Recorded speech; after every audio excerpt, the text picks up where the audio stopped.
नमस्कार, स्वागत बा आप सभी दर्शक लोगन के। तक खबर बा भोजपुरी हिट मशीन खेसारी लाल यादव जी के बारे में, जिनकर आज पहला देवी गीत रिलीज हो चुकल बा। फालतू एंटरटेनमेंट पर जाके आप लोग फुल वीडियो सॉन्ग देख सकतानी। अब बात करी अगला गाना के बारे में, जोना के बारे में खबर बनौले बनी। गाना के नाम बा लाग जाई आग। जी हाँ, लाग जाई आग, जोना के global music junction Bhojpuri YouTube channel द्वारा रिलीज कल जाई। गाना के अखिलेश कश्यप लिखले बाड़े, श्याम सुंदर म्यूजिक दिले बाड़े और खेसारी लाल यादव जी के आवाज़ बा।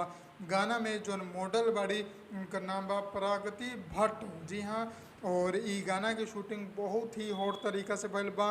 बारिश वाला सीन बना के और भी काफ़ी रोमांटिक सीन बना के ई गाना की शूटिंग कल गई बा, जो कि आप लोगन के बहुत ज़्यादा पसंद आई। और बहुत जल्द यानी कि 1-2 दिन के बीच में ही ई गाना रिलीज़ भी होके वाला बा।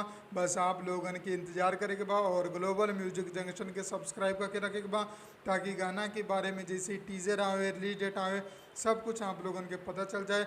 अगर ई गाना के खबर के माध्यम से सारा डिटेल आप लोग लेवेला चाहता नहीं, तो हमनी के चैनल के सब्सक्राइब करके बेल आइकन दबा दी।